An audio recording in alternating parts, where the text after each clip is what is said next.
Hello, my brother and sister of the nations. Welcome you all my Abu Anna YouTube channels. And today we are going to discuss about the British conquest in Bengal. And this lecture will be final lectures of British conquest in Bengal. How British East India Company conquest in the Bengals और क्या क्या उसका कैसे कैसे conquest होता है आपको काफ़ी मैंने प्रीवियस लेक्चर्स में बता दिया। तो आप लोग आज हम लोग जो हैं उसको थोड़ा बहुत कंक्लूजन्स करते हैं कि कैसा कैसा आपको स्टार्ट हुआ है और कैसा कैसा आपको ब्रिटिश ईस्ट इंडिया कंपनी जो है बंगाल को कन्क्वेस्ट कर पाता है। तो मैंने लास्ट प्रीवियस वीडियोस लोग में मैंने आपको बता दिया जो British conquest in the in Bengal वो रातों रात नहीं होता है। It was long struggles the British East India company could conquest in the Bengal regions. तो पहले तो वो अपना बिग बिग यूरोपियंस को कन्क्वेस्ट करता है, कंप्लीट करता है, सब्जुगेशंस करता है, उसका बाद वो ब्रिटिश का तरफ में फुट होल्ड रखता है। तो मैंने आपको लास्ट क्लास में बता दिया कि ब्रिटिश जो है बंगाल को क्यों इम्पोर्टेंस दिया जाता था, what is the reason behind it, उसको मैंने आपको बताया। उसके बाद में मैंने आपको ये भी बता दिया है कि ब्रिटिश ईस्ट इंडिया कंपनी नहीं आने से पहले मुगल में कौन सा राजा किस राजा का द्वारा बंगाल को कंट्रोल में लाता है, वो शाहजहाँ का द्वारा बंगाल को कंट्रोल में लाता है, उन चीज़ को भी मैंने आपको डिस्कस किया। उसका बाद how Aurangzeb was the rule in the Mughal empire और उनका इम्पैक्ट क्या हुआ करता था, उसको भी मैंने आपको डिस्कस किया। उसके बाद में आपको मैंने ये भी डिस्कस किया कि आफ्टर डेथ ऑफ औरंगजेब जो बंगाल में इम्पोर्टेंट एक डायनेस्टी उभर के आता है और वो डायनेस्टी में से कौन पहले आता है और कौन लास्ट में आता है, उनको मैंने डिस्कस किया थोड़ा बहुत आपको। जैसे मुर्शिद कुली खान, उसके बाद शुजाउद्दीन, सरफराज खान, अली वर्दी खान, उसका बाद सिराजुद्दौला। तो उस चीज़ को भी मैंने आपको डिस्कस किया लेक्चर नंबर 14 में। उसका बाद रोल ऑफ मुर्शिद कुली खान का क्या क्या रोल हुआ करता था, उसका समय में क्या क्या डेवलपमेंट हुआ, उसको भी थोड़ा बहुत आपको मैंने डिस्कस किया। उसके बाद में आपका जो सिराजुद्दौला जो जो राजा का हिसाब से उनका क्या क्या कंट्रीब्यूशंस हुआ और उन्होंने ब्रिटिश का फोर्ट विलियम्स को कैसे अटैक किया। उसका बाद वो क्या है आपका जो ब्लैक होल ट्रेजेडी क्या हुआ करता था, उनको भी मैंने आपको डिस्कस किया। उसके बाद में आपको मैंने बैटल्स ऑफ प्लासी का बैकग्राउंड को बताया। उसका बाद बैटल ऑफ प्लासी कैसे होता है उसका बारे में डिस्कस किया। उसके बाद after the battle of Plassey how situation was created, उसको भी मैंने दिखाया मीर जाफ़र को और जितना भी गद्दारी लोगों को मैंने आपको डिस्कस किया। उसके बाद मीर जाफ़र को हटा के मीर कासिम पावर के ऊपर आता है, उसका कारण से क्या क्या सिचुएशन क्रिएट होता है और वो सिचुएशन क्रिएटेड करते करते आपका बैटल ऑफ बक्सर होता है बाय 22 अक्टूबर 1764 में आपका बैटल ऑफ बक्सर होता है। वो कैसे होता है आपको मैंने डिस्कस किया उसको भी। उसके बाद में आपको मैंने उसका outcome of the battle of Buxar उसको मैंने लास्ट क्लास में डिस्कस किया। और ट्रीटी ऑफ इलाहाबाद क्या होता है उसको भी मैंने आपको डिस्कस किया। और उसके बाद उसमें आपको क्या क्या उसका कंसिक्वेंसेस आता है, उसका क्या आउटकम आता है, उसको भी मैंने ऑलरेडी डिस्कस किया है। और उसमें आपको ये भी मैंने बताने के लिए कोशिश किया है कि डुअल सिस्टम्स जो क्या होता था, डुअल सिस्टम या डायरकी सिस्टम्स क्या हुआ करता था, उसको मैंने आपको डिस्कस किया है थोड़ा बहुत। आज हम उसको फिर से थोड़ा आपको मैंने डिस्कस करते हैं। एक्चुअली में क्या हो गया after the battle of Buxar का बाद ईस्ट इंडिया कंपनी काफ़ी पावरफुल हो गया था। उन्हीं का कारण से वो अपना डिप्टी नवाब को क्रिएशन करते हैं। क्रिएशन करने का बाद वो एक सिस्टम लेके आते हैं, उसको हम डुअल सिस्टम बोलते हैं। वो डुअल सिस्टम में एक आपका डिप्टी नवाब या उनको नायब नवाब भी कहते हैं। ये डिप्टी नवाब और नायब नवाब को जब क्रिएशन करता है उसको appointed by the east India company.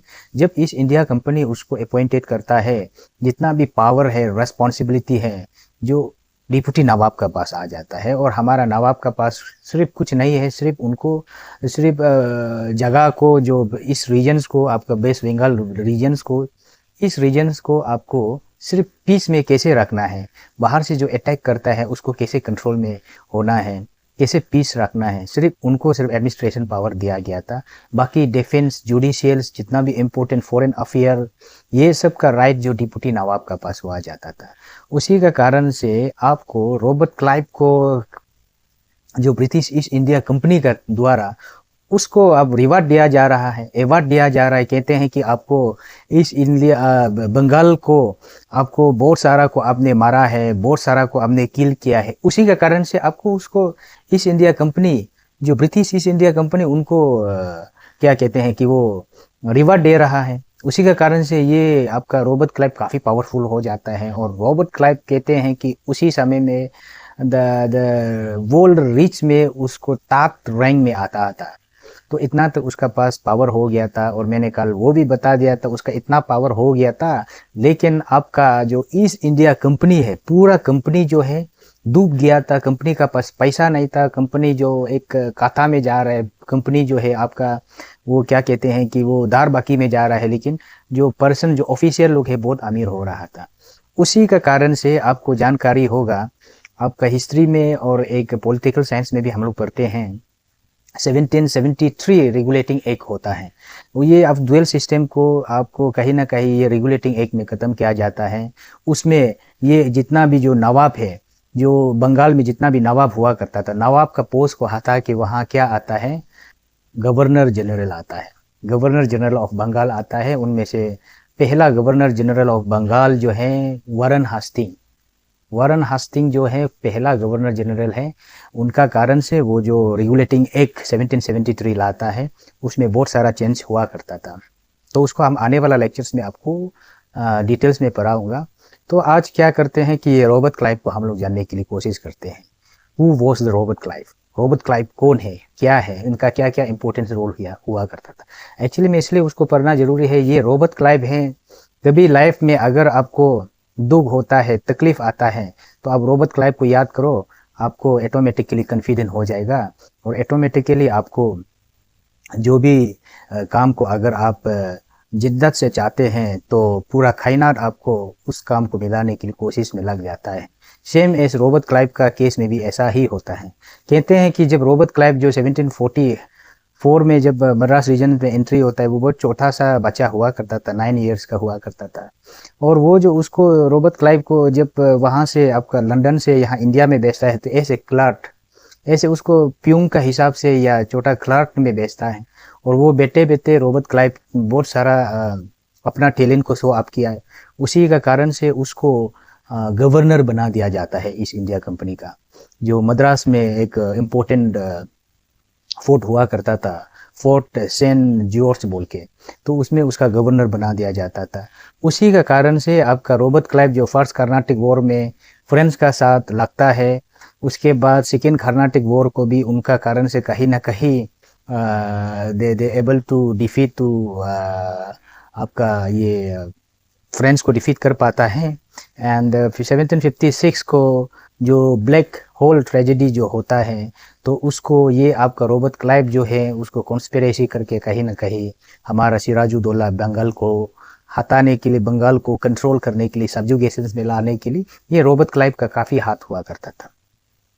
तो जब रॉबर्ट क्लाइव जो है आपका ये जब कहते हैं कि जो इंडिया में काफ़ी सारा पैसा कमाए हैं, जो मैंने आपको ऑलरेडी बता दिया कि one of highest and richest persons in the British हुआ करता था, और वर्ल्ड लेवल में भी उसका जो नंबर में आ रहा था। तो उसी का कारण से कहते हैं कि वो जो है 40 लैक्स पाउंड उनका पास संपत्ति एंड उनका पास में पैसा हुआ करता था। तो उसी का कारण से उसको ब्रिटिश ईस्ट इंडिया ये कंपनी से हटा के उसको मिनिस्टर में भी दिया जाता है। जो आपका लॉर्ड ऑफ आपका जो ब्रिटिश में एक house of common house of Lord में उसको मेंबरशिप में भी देता है। उसके बाद उसको लास्ट में आपका ईस्ट इंडिया कंपनी और ब्रिटिश का द्वारा उसको हिसाब किताब करता है, उसको उसका आपस में ऑडिट करता है। तो ये बहुत करप्शन इंसान निकल गया था। उसी के कारण से उसको बहुत कुछ ब्रिटिश लोग उसको प्रोपोगेट करता है। उसका बाद उसको काफ़ी ये है टेंशन देता है। उसी का कारण से कहीं ना कहीं ये इंसान जो है 1774 तक आते आते उसका सुसाइड हो जाता है, वो खुद का सुसाइड होता है, उसका ऊपर बहुत बर्डन होता है, उसका इमेज काफ़ी गिरावा हुआ हो रहा था उसी समय में, उसी के कारण से वो सुसाइड किया गया है कहा जाता है हिस्ट्री में। इसलिए रॉबर्ट क्लाइव जो है उसका टैलेंट को काफ़ी अच्छा से यूटिलाइज किया, और लेकिन इतना करप्शन हो गया, इतना करप्शन हो गया, जो करप्शन इंसान जो फाइनल में वो होता है जो होना था। तो रॉबर्ट क्लाइव का साथ भी ऐसा कुछ हुआ। तो ये मैंने आपको रॉबर्ट क्लाइव का द्वारा ये जितना भी बंगाल है, ओडिशा, बिहार, ये सबको अपना कंट्रोल, ब्रिटिश कंट्रोल में लाने का बाद जो है वो फाइनली सुसाइड होता है। तो यहाँ तक आपका ये ब्रिटिश कन्क्वेस्ट इन बंगाल जो कंप्लीट होता है। तो आज हम लोग थोड़ा बहुत ब्रिटिश कन्क्वेस्ट इन मैसूर को हम लोग थोड़ा ओवरव्यू लेने की कोशिश करते हैं। एक्चुअली मैं मैसूर और मैसूर को जो ब्रिटिश कन्क्वेस्ट जो होता है एक एक नहीं होता है, 4 बार जो आपका इंग्लो मैसूर वार होता है। तो ब्रिटिश कन्क्वेस्ट इन मैसूर को ही हम लोग इंग्लो मैसूर वार होता है। ये इंग्लो मैसूर वार जो है 4 बार होता है, 4 वॉर्स होता है, ठीक है। तो क्या है कि ये जो मैसूर जो है स्टेट जो कहीं ना कहीं यहाँ है, मैसूर इज ओवर हियर। तो कहते हैं जो Mysore is the earlier the part of the Vijayanagar, जो मैसूर स्टेट है जो वो विजयनगर का पार्ट हुआ करता था। When the decline of the Vijayanagar, जो विजयनगर डिक्लाइन होने का बाद, विजयनगर में बाय द वे उसमें एक बहुत इंपॉर्टेंट राजा हुआ करता था कृष्णा देव राय। तो वो जो विजयनगर जो डिक्लाइन होता है बैटल ऑफ तालीकोटा, जो बैटल ऑफ तालीकोटा में होता है 1565 में बैटल ऑफ तालीकोटा वो टॉक प्लेस। उसके बाद में आपका जो विजयनगर डायनास्टी है काफ़ी कमज़ोर हो जाता है, उसका धीरे धीरे डिक्लाइन होता है। जब वो विजयनगर जो डिक्लाइन होता है तो लोकल जो रूलर्स है, जो फ्यूडल लॉर्ड है, वो पावर के ऊपर आता है। जो लोकल रूलर्स में से एक पावर के ऊपर में जो आता है उसका जो वडियार डायनास्टी, वडियार डायनास्टी जो पावर के ऊपर में आता है 1612 ऑनवर्ड से। जो वडियार डायनास्टी में से एक राजा हुआ करता था चिका कृष्णा राज। जब चिका कृष्णा राज पावर के ऊपर में आता है बाय 1734 to 66 का बीच में वो पावर के ऊपर में आता है। तो उस बीच में आपका हैदर अली का 1721 में उनका जन्म होता है, उनका बर्थ होता है। जब उनका जन्म होता है आते आते 1760, 61, 63 हैदर अली जो काफ़ी अपना मैसूर स्टेट को डेवलपमेंट करने के लिए है, एक्सपांड करने के लिए शुरुआत होता है। और उसी एक्सपांड में, उसी डेवलपमेंट में कहीं ना कहीं आपका ब्रिटिश ईस्ट इंडिया कंपनी का साथ में टक्कर लगता है, और टक्कर लग के फाइट होता है। उसी फाइट को हम लोग मैसूर इंग्लो मैसूर वार कहते हैं। जो इंग्लो मैसूर वार जो है 4 वार होता है। तो उसको आने वाला लेक्चर में आपको 1 बाय 1 करके हम लोग उसको ये डिस्कस करते हैं। तो आज का लेक्चर को इतना में रहने दो। आगे जो मैसूर और जो ईस्ट इंडिया कंपनी का बीच में कैसा फाइट होता है, क्या क्या उसका प्रॉब्लम क्रिएशंस होता है, उसको हम लोग आने वाला लेक्चर में बात करेगा, डिस्कस करेगा। तब तक के लिए आज का जो लेक्चर को यहाँ तक कंक्लूड करते हैं। अगर आपको मेरा लेक्चर पसंद आता है तो आप मेरा यूट्यूब चैनल को सब्सक्राइब कीजिएगा और बेल आइकन को भी दबा दीजिएगा, ताकि जब भी हम न्यू वीडियो डालें आप तक नोटिफिकेशन पहुँचे। So thank you so much. Study well.